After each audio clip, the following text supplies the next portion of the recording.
menanti satu pertandingan bagi merebut gelaran juara arkitek junior. Seramai 8 orang peserta yang mempunyai minat yang mendalam dalam bidang seni bina. Peserta akan melalui 13 jenis cabaran bagi menguji kreativiti dan kemahiran mereka. Hanya yang cemerlang akan kekal, yang tidak berjaya akan disingkirkan.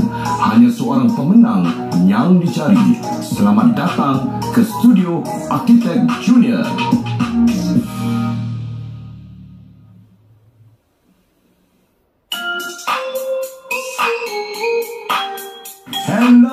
Hello Arkitek Junior, selamat datang pada program kita minggu ini. Juri jemputan kita pada minggu ini adalah sahabat saya, Arkitek Amirpal Singh.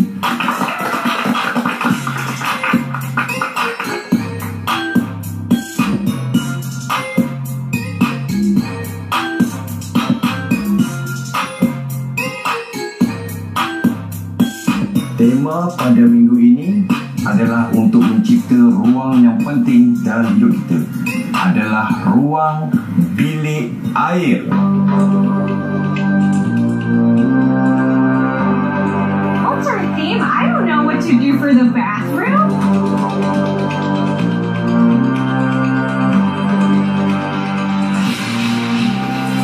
Kriteria yang dicari adalah unik dan berfungsi dengan baik. Jadi kamu diberi selama 12 jam bermula dari sekarang.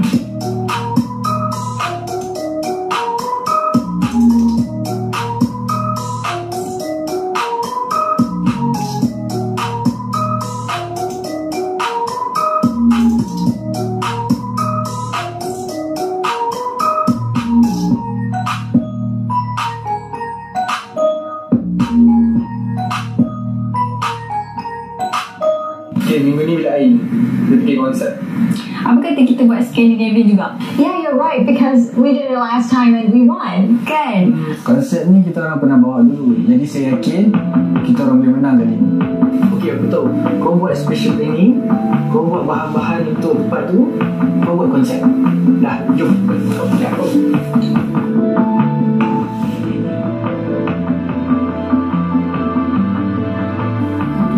Tak ada ni otak tak nak fikir lah. Itulah tu. Tapi nak buat macam mana kan kalau dah kita keluar? Patutlah sini je rasa. Apik tak ada rupanya. Tak. Tak payah nak risau sangat.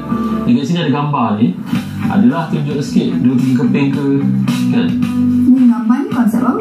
Kita orang pilih konsep kehijauan dan batu kerikil sebab berkait dengan bahan alam semula jadi dan ia boleh menenangkan minda sebenarnya.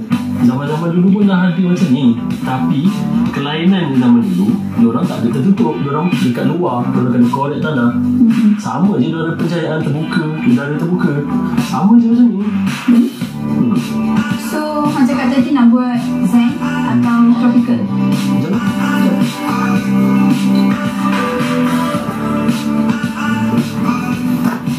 Okey. Nish, kerja apa kau dah buat? Apa nak tengok? Cuma buat berdaga. Saya rasa kan? Babu dagang apa ni? Tak nampak betul je. Buat berdaga macam ni lah. Nak tunjuk hubungan antara orang. Mana cukup? Kita buat tandas kan? Tak berapa banyak ruang. Nak cicik hantar ni macam mana? Bagi suggestion sikit. Aku tak tahu benda lagi. Kau buat lah. Kau pandai kau lah aku buat. Kau pula. Kau siap ke? Wait, I'm looking at the concept first. You're so impatient.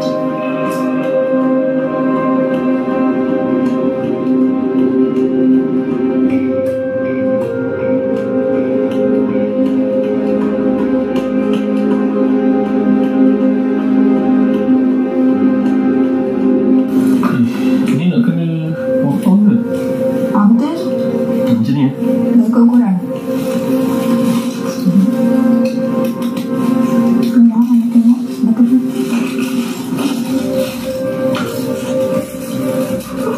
Ini apa tu nak ni? Salah. Aku titipkan. Macam lain ni lawak lah. Dia buat lawak pula tiba-tiba. Tapi lawak tu kami je faham. Irfan ni dah kenapa? Ini idea saya dari awal. awal. Kenapa nak kena lebih? Tak, kalau kau pandai sangat, explain lah. Aku nak fresh ideas.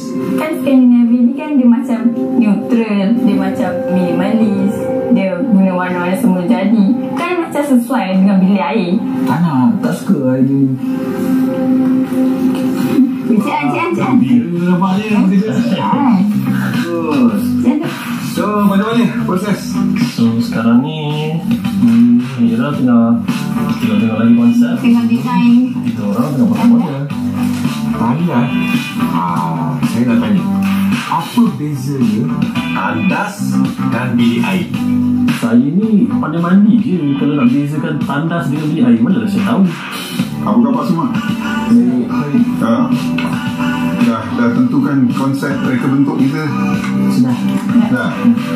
Okey, apa konsep yang kita nak buat? Okay, konsep yang saya pilih adalah Scandinavian luxury. Okey, berkenaan konsep ni siapa?